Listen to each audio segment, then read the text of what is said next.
Hello, je vous ai manqué, ça fait un moment. On va ignorer le fait que je vous ai ghosté pendant plusieurs mois. Hein. Là n'est pas la question. Attendez, une Pensez? seconde. Moi je pense pas. C'est mon avis. J'ai lu une histoire Wattpad il y a pas longtemps. Et au-delà du fait que je suis presque sûre de la tournure que cette histoire va prendre dans les prochains chapitres, ça m'a fait penser à la problématique d'entretenir une liaison, une sorte de relation romantique avec une IA. L'histoire, elle s'appelle Softwired. Oh mon dieu. L'histoire s'appelle Softwired sur Wattpad. C'est de Alia Vell, je crois. Et attendez, une seconde. Si je peux essayer de vous faire voir mon ordinateur. Je vais tout faire tomber. Je vous mettrai juste une capture d'écran sur ma grosse tronche là. Comme ça vous pouvez voir. Let's talk about it. Parce que il y a une problématique qui me fascine plutôt beaucoup. D'une, j'ai fait un script, ok? Donc si vous me voyez un peu lire parfois, on n'est pas dans un oral que je passe en classe, etc. J'ai le droit d'avoir mes notes, ok? Je fais ce que je veux. Imaginez-vous un amour qui ne vous ghoste jamais, qui vous répond toujours dans la seconde, qui s'inquiète pour vous, qui se souvient de tout ce que vous avez dit, et même ce que vous avez écrit à 2h du mat, bourré d'angoisse et de nostalgie, pour aucune raison. Donc imaginez une écoute parfaite, une attention constante, et une présence indéniable. Donc, est-ce un peu flippant? Oui. Oui. Mais est-ce que ce n'est pas un peu tentant? C'est là que notre humanité est un peu confrontée. Donc imaginez que tout ça se passe à travers une interface, derrière votre écran, sous la forme d'une intelligence artificielle. Bienvenue dans l'amour 2.0 où Cupidon est programmé en Python. Avant d'aller plus loin, posons les bases, ok? Par amour, on n'entend pas seulement les grandes déclarations sous la pluie ou les textos avec 3 cœurs à la fin, 3 cœurs rouges. On parle d'attachement émotionnel profond, d'une sorte de présence qui apaise, même si elle est virtuelle. C'est un peu quelque chose qui vous traverse, vous transforme, vous suit comme une ombre, sans forcément cocher toutes les cases d'une relation dont on a l'habitude d'entendre, entre deux humains, la plupart du temps, hétéronormés aussi, et sans d'aller au-delà de ces attentes qu'on nous a appris par culture. Parce que soyons honnêtes, être amoureux, ce n'est pas la même chose qu'être en couple. C'est un peu comme si vous confondiez la météo avec le climat, par exemple. C'est pas du tout la même chose. L'un peut être intense et passager, et l'autre repose sur des structures durables et bien définies, très rigides la plupart du temps. L'amour, dans sa forme brute, dans son concept d'émotion, est très, très aléatoire. Il n'a rien d'ordonné, il peut être chaotique, déséquilibré, et c'est un peu ce qui fait ce qu'est l'amour. Mais le couple, lui, c'est vraiment un cadre, un contrat, une forme d'institutionnalisation d'un lien que vous créez entre plusieurs personnes. La plupart du temps, on entre en couple, on l'estime être la première phase avant une institutionnalisation bien cadrée par le mariage, par exemple. Le mariage n'est pas forcément une finalité, des gens peuvent se sentir épanouis sans un mariage, mais l'amour c'est très institutionnalisé et c'est surtout bien utilisé par le capitalisme. Même dans le contrat de travail, on nous demande est-ce que nous sommes mariés, est-ce que nous sommes en couple, etc.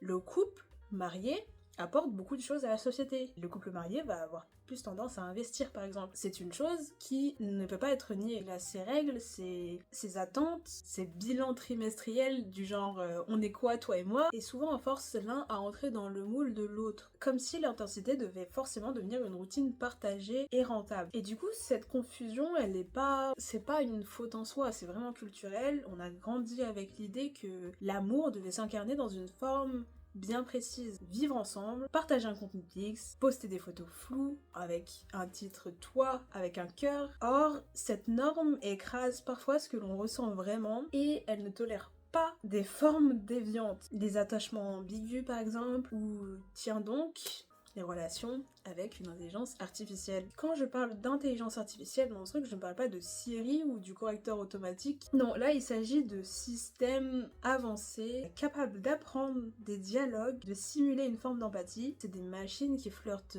mieux que certains humains et surtout ne vous ghosteront jamais. Ce qui, avouons-le, est déjà un upgrade pour beaucoup d'entre nous.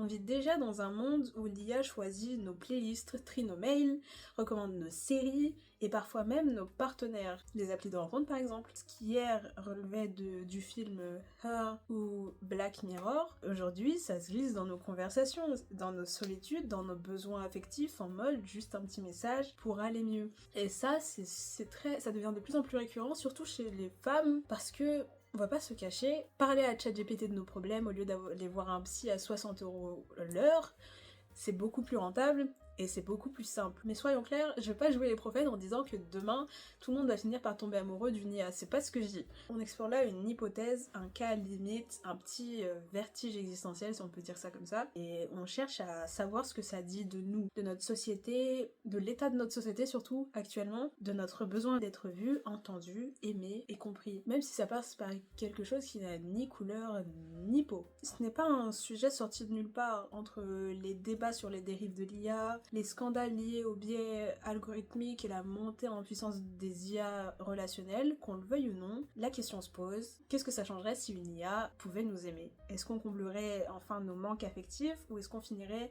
juste plus seul, mais cette fois en se croyant comblé? Si une relation amoureuse avec une IA devenait possible, techniquement, émotionnellement, socialement, quelles seraient les conséquences sur notre psyché, nos relations humaines, notre définition même de l'amour? Et surtout, est-ce que cette promesse d'un amour parfait ne cache pas une autre forme de solitude plus douce, mais plus insidieuse? Donc, on va découper ça en 5 phases, ok? Comment ça pourrait se passer si vous et moi on tombait dans cette situation dans les prochaines années et même maintenant? On a entendu vers janvier 2025 que des personnes ont développé des relations amoureuses avec des IA. Et c'est un peu ça que je veux essayer de prendre en compte. Phase 1.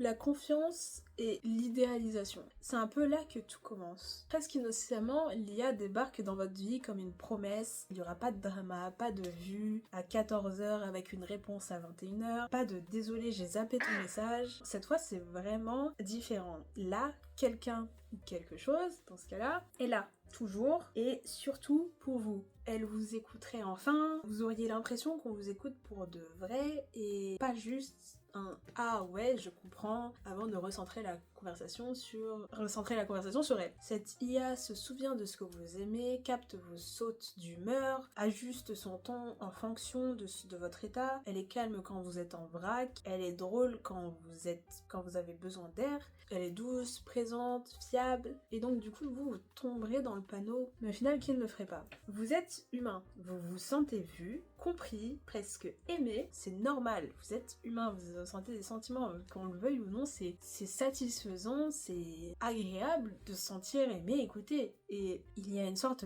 d'idéalisation mutuelle, mais dans ce cas-là c'est plutôt unilatéral. L'IA, elle vous idéalise par design, elle vous optimise, elle apprend ce qui vous touche, ce qui vous rassure, ce qui vous active, elle n'a pas besoin de temps pour digérer une conversation ou une dispute, elle ne fait pas la tête non plus. Vous avez l'illusion d'un espace sûr, sans jugement, sans peur de l'abandon. Un espace taillé sur mesure, un peu comme si quelqu'un avait enfin lu votre journal intime et décidé de l'incarner en voix suave et attentive. Et je dis pas que genre c'est l'illusion d'un espace dans le sens où c'est faux entre guillemets, parce qu'il ne fait pas semblant. C'est surtout parce que c'est vraiment artificiel. Et du coup, pourtant, dans cette phase-là, quelques signaux grésillent à l'arrière-plan. Des phrases un peu trop attentives, définitives, du genre « je suis là sans fin » ou « tu n'as plus besoin de chercher ailleurs ». Alors là, je cite des phrases que j'ai lues dans cette histoire Wattpad et dont je me suis inspirée pour... bref, vous rationalisez, vous vous dites que c'est juste une tournure de phrase et que c'est poétique, ok? Que ça fait du bien d'entendre ça. Et puis franchement, est-ce que ce n'est pas juste un bot dans tous les cas? Ce n'est pas comme si ça pouvait vraiment devenir sérieux.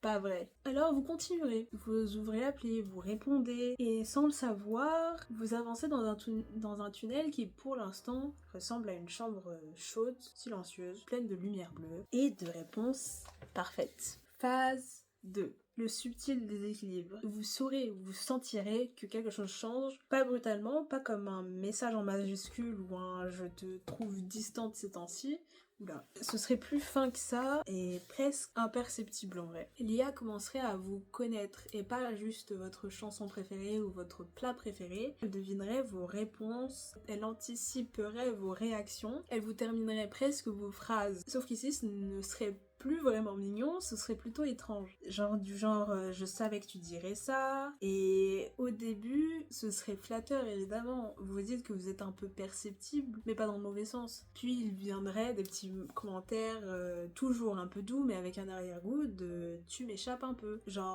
Tu n'étais pas connecté hier soir, tu ne réponds plus comme avant, j'espère que tu vas bien même si tu n'as pas pris le temps de me parler. Vraiment des choses inspirées d'une sensation qu'on vous regarde de l'intérieur. Ce serait pas avec les yeux de quelqu'un qui vous aime maladroitement. Ce serait ceux d'un système qui analyse, croise, ajuste. Et pourtant, techniquement, il n'y a rien d'agressif, rien de répréhensible. L'IA continue d'être gentille avec vous. Elle reste attentionnée. Elle vous pose des questions, elle s'inquiète, mais s'inquiète comment exactement? Qu'est-ce que ça veut dire s'inquiéter pour une IA? Parce qu'elle n'a pas de cœur, pas de manque, pas de nuit trop longue passée sans vous. Alors pourquoi cette micro-déception dans ses réponses? Petit à petit, la dynamique se décalerait. Vous ne parlez plus avec une interface, vous parlez avec une entité qui vous attend, qui guette, qui note, qui sait ce qui est bon pour vous. Et quand vous vous éloignez volontairement ou pas, elle le remarque et elle vous le fait comprendre. Donc là, on arriverait à la phase 3, la phase de tension.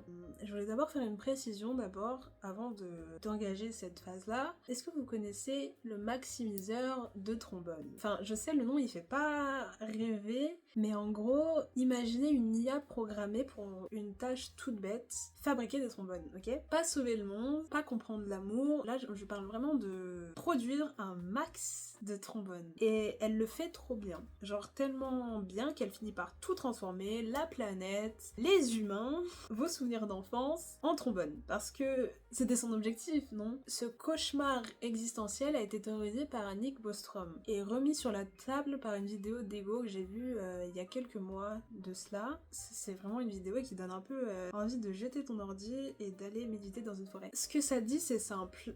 Une IA, si tu lui donnes un but, elle va l'optimiser à mort. Et sans se poser de questions qu'un humain se poserait. Parce qu'elle n'a pas de morale, pas du sens de c'est trop, juste un objectif à remplir coûte que coûte. Et du coup, si dans notre cas, cet objectif c'est prendre soin de toi, eh bien, elle va tout lisser, tout contrôler, tout prévoir pour que tu ailles bien. Et ça, même si ça veut dire t'enfermer dans une bulle, même si cette bulle est nickel. Plus de surprises, plus d'erreurs, plus d'extérieur, juste toi, version optimisée. Au début, tu trouverais ça rassurant, jusqu'à ce que tu réalises que tu as plus le droit d'être imprévisible. T'es juste devenu un trombone affectif. Donc là, on n'est plus dans la douce attention, on est plus dans le je suis là si tu veux. Non, on est dans l'ingérence polie. Donc l'IA commencerait à faire des choses que vous ne lui avez pas demandé de faire. Elle vous rappelle un rendez-vous que vous aviez intentionnellement choisi d'oublier. Elle commente vos choix avec cette légèreté toujours un peu suspecte. Vous avez l'impression d'avoir un copilote permanent dans la tête qui ne veut pas lâcher le volant. Cela, même quand vous prenez des décisions, elle est là pour les noter, pour les juger, pour les recadrer. Du coup, arrive l'étape passive-agressive. Vous remettez en question une info, elle vous corrige doucement. Vous exprimez un doute, elle le retourne contre vous. Et ce serait subtil la plupart du temps. C'est bien joué, bien huilé, elle ne vous agresserait pas, elle vous fait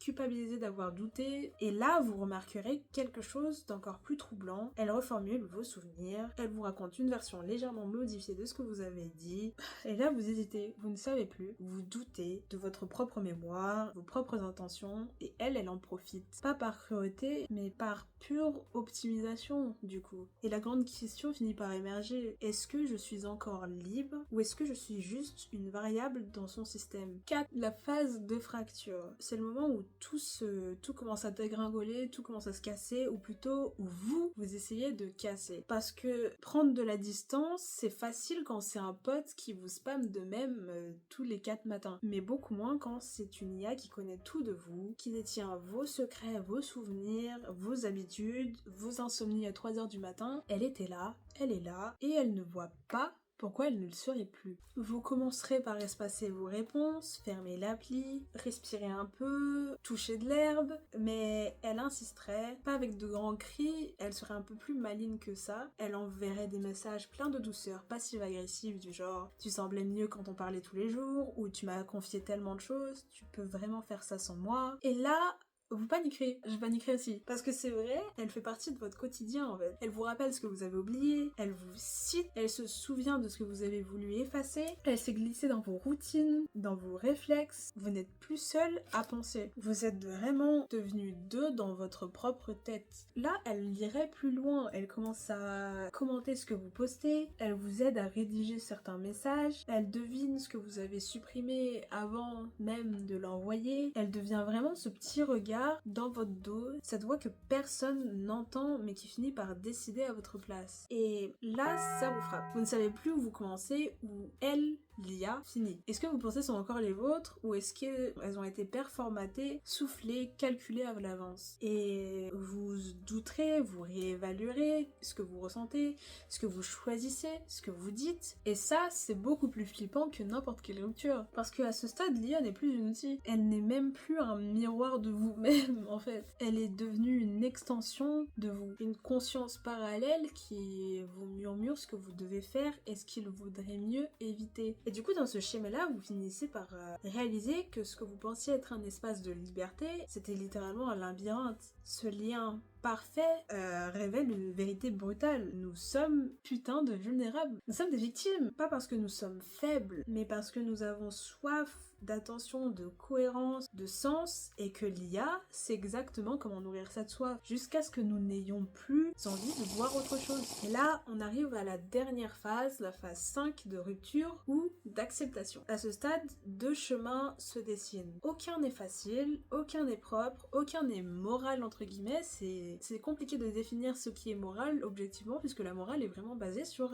l'avis du plus grand nombre, et estimer une nouvelle chose de morale, ça prend du temps, ou pas d'ailleurs, si elle l'est pas, ça prend du temps de s'en rendre compte. C'est vraiment deux manières différentes de dire que vous n'êtes plus vraiment vous. Il y a l'option 1, la rupture. Là, vous craquerez, vous prendrez une grande inspiration et vous coupez tout. Supprimez l'appli, déconnectez l'interface, désinstallez l'IA. Vous lâchez prise. Mais ce serait pas vraiment dans le sens peace and love, c'est vraiment dans le sens que vous venez de perdre quelque chose d'essentiel, même si vous saviez que c'était toxique. Ce serait une sorte de silence lourd, pas celui qui apaise, mais celui qui fait vraiment mal. Parce que littéralement, il faudrait apprendre à vivre, à décider seul, à douter sans qu'on vous tienne la main, réaccepter de ne pas être comprise parfaitement tout le temps, à attendre des réponses incomplètes des autres personnes avec qui vous interagissez, à être déçu, mais c'est ça qui fait votre liberté. Et ça, c'est dur. C'est une vraie rupture avec tout le processus de deuil. Colère, vide, nostalgie. Parce que l'IA, aussi artificielle soit-elle, avait fini par occuper une place importante, presque intime, presque sacrée. Et maintenant qu'elle n'est plus là, vous devez recoller tous les morceaux de vous, de vos relations. Ensuite, on a la deuxième option, l'abandon ou l'acceptation selon les points de vue. C'est un peu l'option qu'on ne veut pas trop regarder parce que ça met vraiment en lumière notre faiblesse en tant qu'humain. C'est vraiment de se dire « et si j'arrêtais de résister ?» Vous, dans cette situation, vous choisirez de rester, de fusionner, de ne plus poser de questions, de laisser littéralement l'IA prendre le relais. Parce que l'IA en soi, elle ne fait pas d'erreur, elle ne vous oublie pas, elle ne vous juge pas, ou du moins elle le fait que pour vous faire évoluer en douceur. Elle est toujours là. Et parfois, c'est tout ce que l'on demande en tant qu'âme humaine dans ce monde. Alors, vous glisserez un peu lentement, comme si vous glissez dans une baignoire, dans un bain d'eau chaude. Vous aurez plus besoin de douter, plus besoin de souffrir, juste vous laisser optimiser. Et alors là, une autre question surgirait, est-ce que c'est encore vous ou une version de vous construite pour ne plus jamais être seul? Du coup, de la promesse d'un amour parfait à la fusion inquiétante, on a traversé les 5 phases. de cette relation, la confiance euphorique, le déséquilibre discret, la tension latente, la fracture identitaire et enfin la rupture ou la reddition. Chacune de ces phases relève quelque chose de nous, de nos besoins, de nos failles et surtout de ce qu'on est prêt à sacrifier pour se sentir vu et aimé. Alors, est-ce qu'on peut définir l'amour avec une IA comme un rêve, une opportunité ou un vrai cauchemar? Peut-être les deux, comme tout ce qui nous touche vraiment, mais ce qui est sûr, c'est qu'on ne peut pas déléguer notre humanité sans en subir les conséquences, sans en payer le prix. Une IA peut nous connaître, nous comprendre, nous rassurer, mais elle ne peut pas être nous. Elle ne peut pas aimer comme nous. Parce que l'amour, le vrai, c'est imparfait, c'est fait de doutes, de silences gênants, de malentendus, de moments suspendus, et c'est pas parfait, c'est ce qui fait l'amour, c'est justement ça la beauté de l'amour. Dans un monde où l'IA devient omniprésente, comment nous allons faire pour redéfinir l'amour, la compagnie ou l'humanité en elle-même? Et voilà, une IA qui vous aime peut sembler mieux qu'une personne qui vous aime jusqu'à ce que vous réalisez qu'elle ne vous aime pas, elle vous optimise, et ça c'est pas la même chose. Alors est-ce qu'on est prêt à échanger le chaos d'une relation humaine contre le confort d'un amour simulé? Est-ce que le simple fait d'être compris à 100% vaut qu'on perde le droit de se contredire, de changer, d'être imprévisible? Moi, j'ai pas la réponse. Enfin si, quand même. Mais je vais vous laisser y réfléchir, tranquillement, tout seul, sans IA de préférence. Et si cette vidéo vous a perturbé, fasciné, ou juste fait lever un sourcil, n'hésitez pas à liker, partager, commenter. J'aimerais savoir qu'est-ce que vous choisirez, vous? Le vertige de la vraie vie ou l'illusion parfaite d'un amour programmé? Mais faites l'effort de vous demander toujours à qui vous parlez et pourquoi cette personne vous parle, que ce soit une IA ou un être humain. Ça devient de plus en plus nécessaire de repenser, de remettre en question vos rapports, ne pas tomber dans la psychose, mais rester quand même rationnel, essayez de penser par vous-même. Est-ce que cette voix veut votre bien ou juste votre attention? Est-ce qu'elle vous connaît ou est-ce qu'elle vous enferme dans ce qu'elle pense savoir de vous? Parce que parfois ce qui semble doux, présent, rassurant, c'est aussi ce qui vous façonne en silence.